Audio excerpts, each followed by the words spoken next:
was when I was at the University of Mary, I got an invitation from a friend of mine who taught at Bismarck Junior College, which was in Bismarck. And just as an aside, and to let you know something about Dave, I was in a teacher workshop that he led, and he is the only adult male, other than you, that I have ever seen read Dr. Seuss to a group of adults. He read On Beyond Zebra, and it was very dramatic, and it was, how do you begin to think beyond what you think the constraints of things are.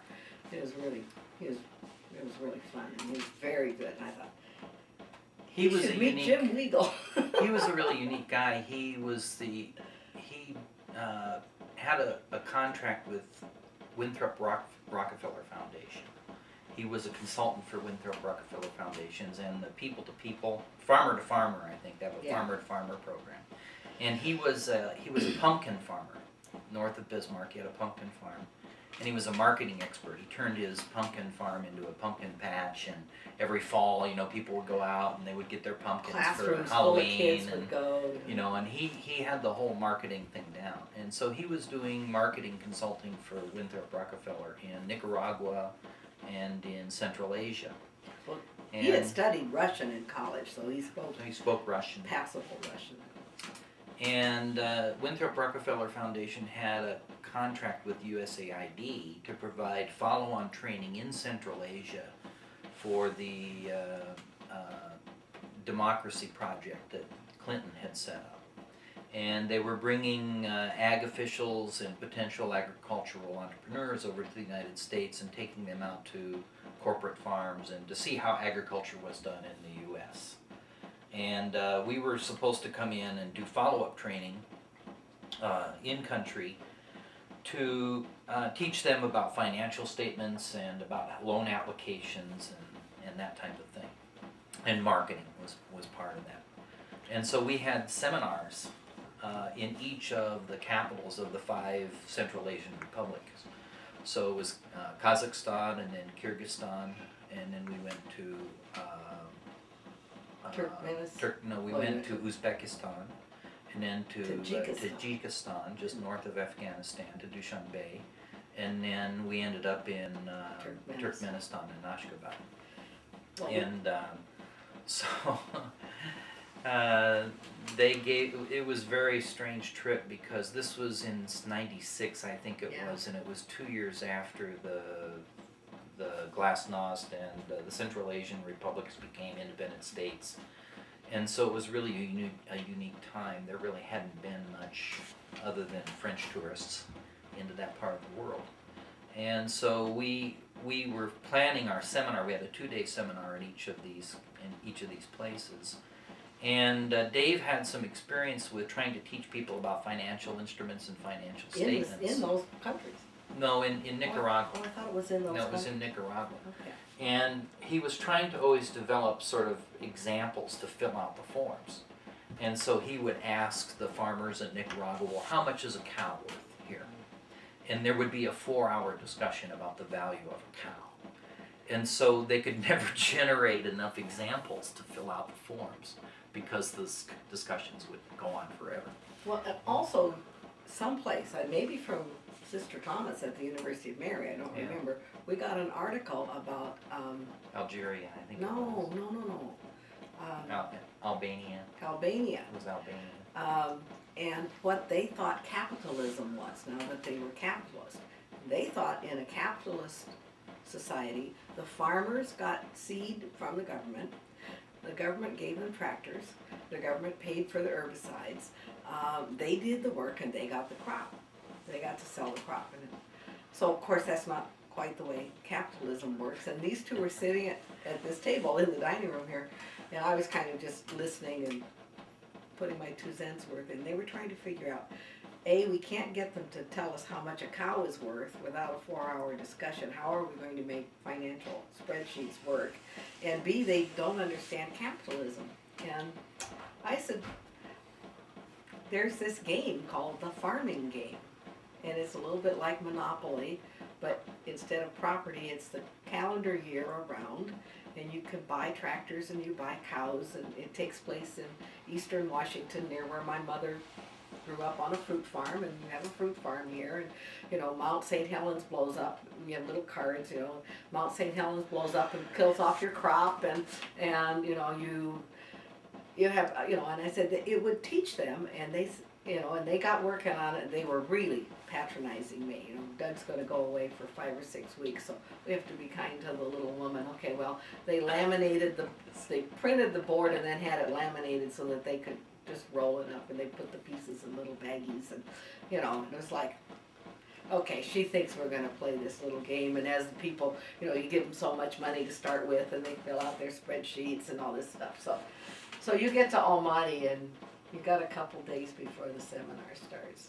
Well, I mean, we were really concerned that these government officials would think this was absolutely silly to play this game as part of the seminar. And so we decided to try it out in Almaty. Go ahead, because this is not. Wow. My phone never rings this much.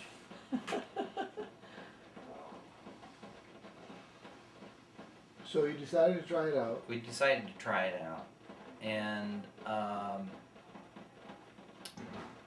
we got a tremendous response from people.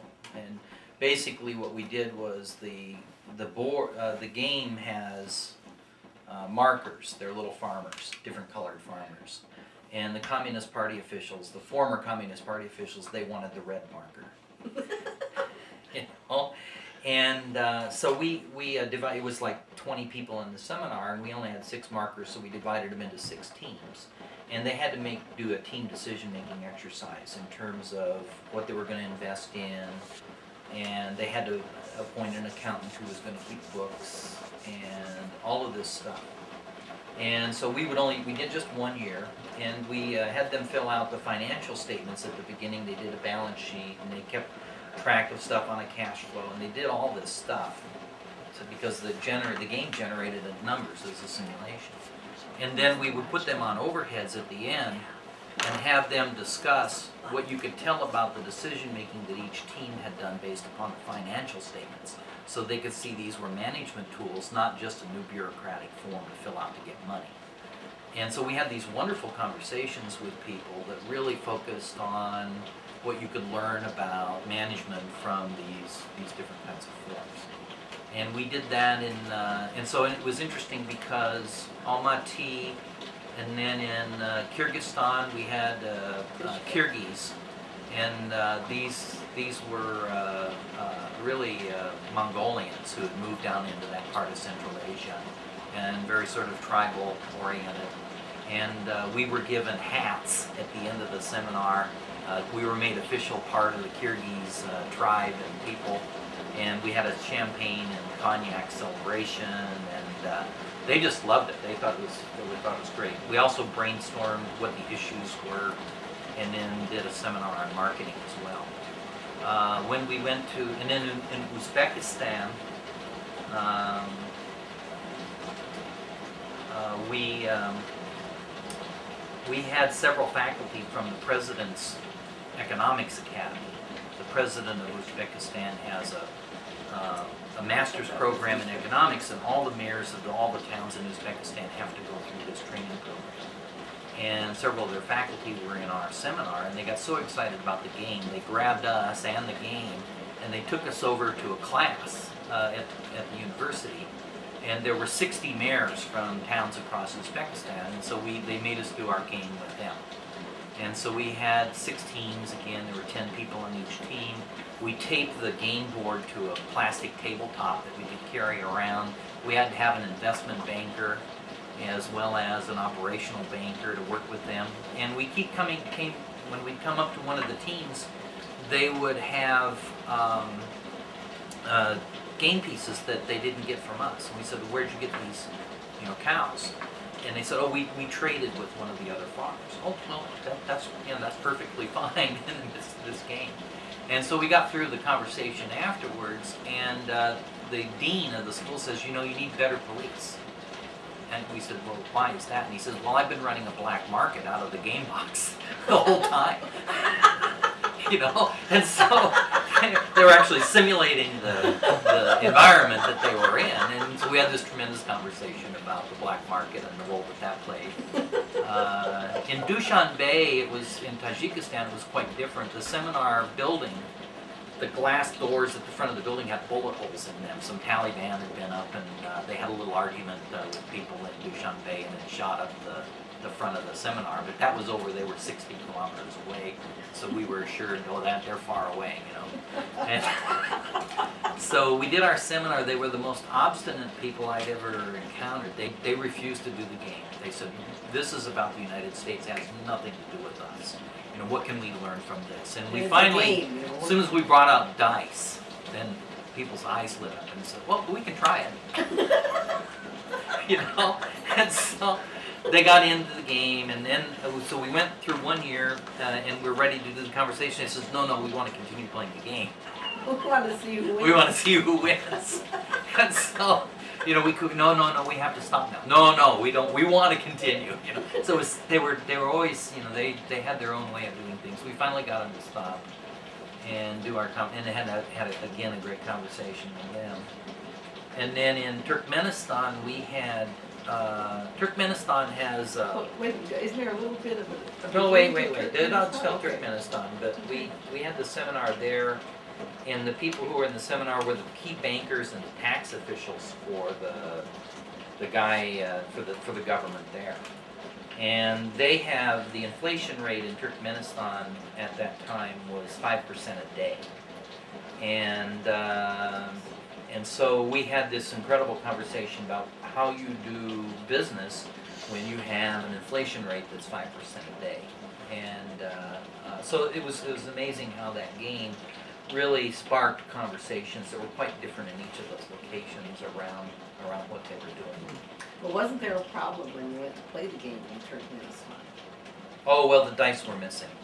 The people in Dushanbe had stolen our dice. And so we had to improvise. We got a deck of cards and used cards to pick a card.